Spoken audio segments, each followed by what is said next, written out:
Dame Susan, Omar, Sarah, Khadija, and Jeffy friends. It's great to be back with Jeffy. It's great to be back in Edinburgh.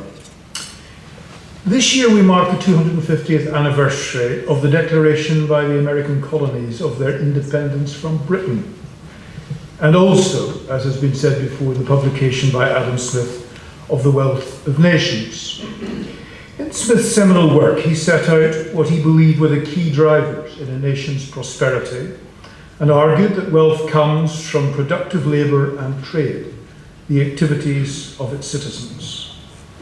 The leading lights of the newly independent United States of America also proceeded to set out in the US Constitution of 1787 what they believed were the political and legal requirements of a system of government that would operate in the best interests of all the citizens of a jurisdiction.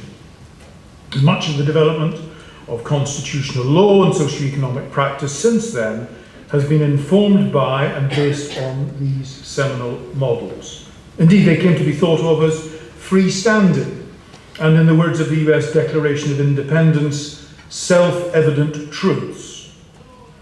This perspective was captured by Francis Fukuyama in his well-known essay and the subsequent book, The End of History.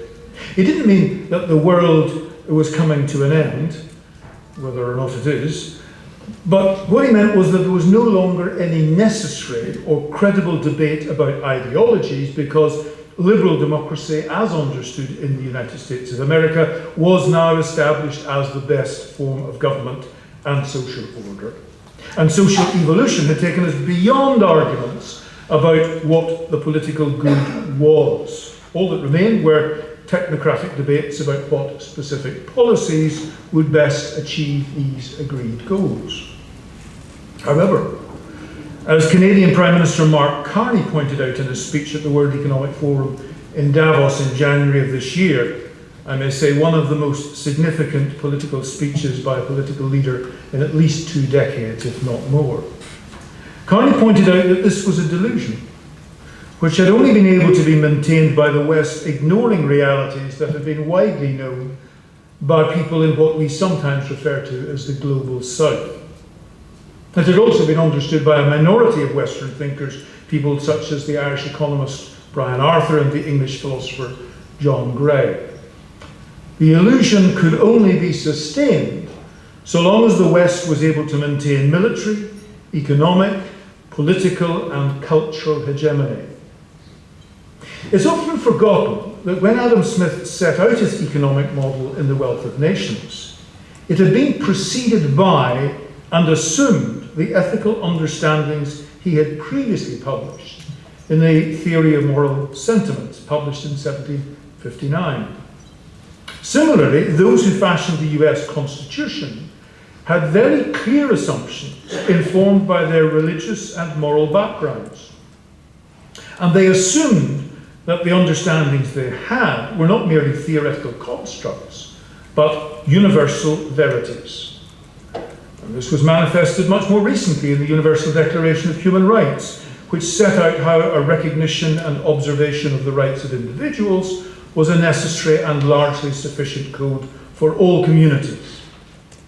And I will remember the arguments when Singapore's founding Prime Minister Lee Kuan Yew talked of Asian values as being different from those in the West. Surely it was said human rights were human rights all over the world because they were human rights.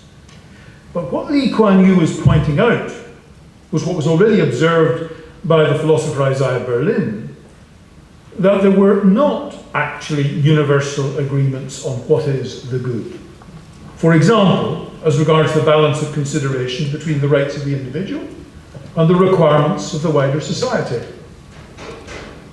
As hyper-individualism increasingly dominated thinking in American society, and a rising China with a very different historical cultural experience was no longer prepared to accept the hegemony of a different set of Western ideas about how society should be organized, the splits between these perspectives began to widen, and other differing perspectives also took the stage.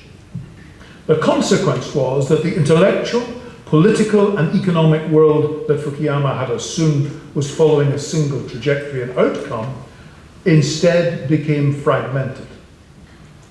In addition, the persuasive power of the Western belief in self-organizing markets began to evaporate. And this was dramatically demonstrated when the former Federal Reserve Chairman Alan Greenspan admitted to a congressional hearing in October 2008 that the economic model that had guided his thinking throughout his life as a central banker was fundamentally mistaken. He acknowledged that he had been wrong to believe that banks and organizations would self-regulate to protect their own shareholders. This had been a fundamental plank in the ideology of free market economics as it had been practiced in recent times. But this was not the only Western illusion that was punctured as we moved further into the new century.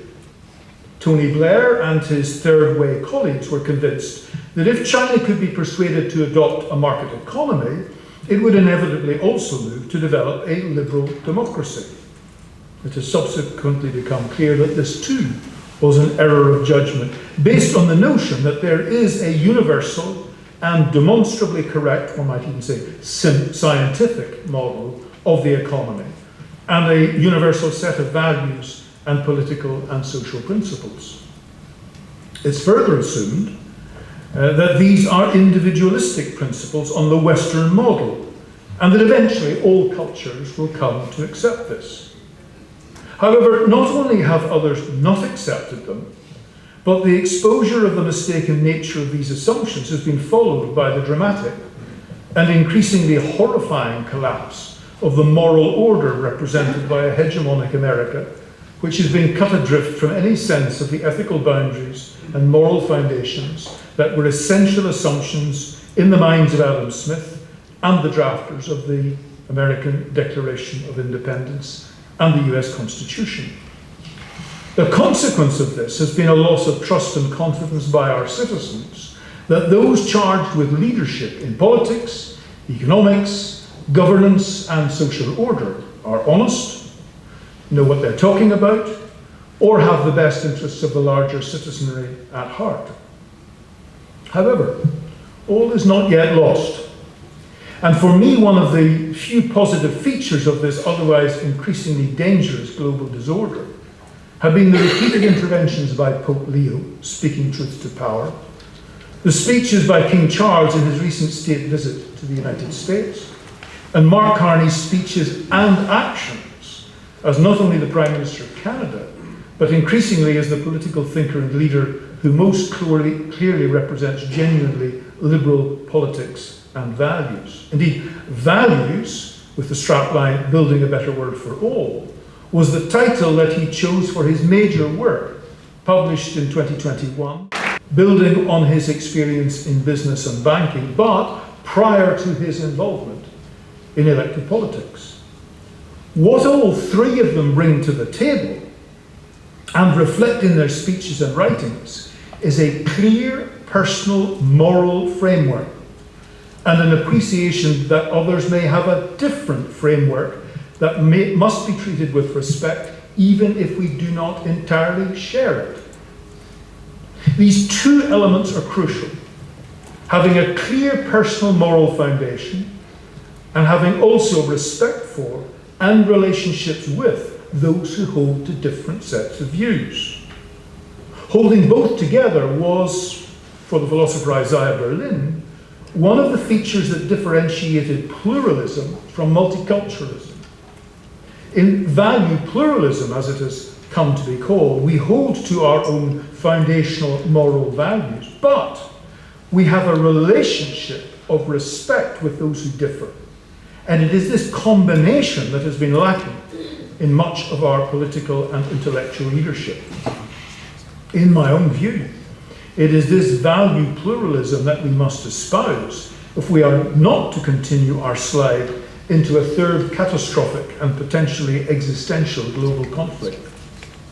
It is also important to emphasize that our differences are not just about economic policy.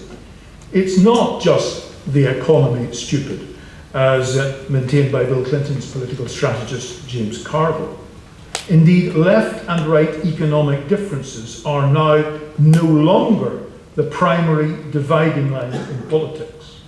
The deeper divisions are on attitudes to culture and identity, and while these are exacerbated in economic hardship, they also result from war, rapid, large-scale, poorly managed migration, pandemic disease, and other disruptions to cultural stability, without society having time to accommodate them.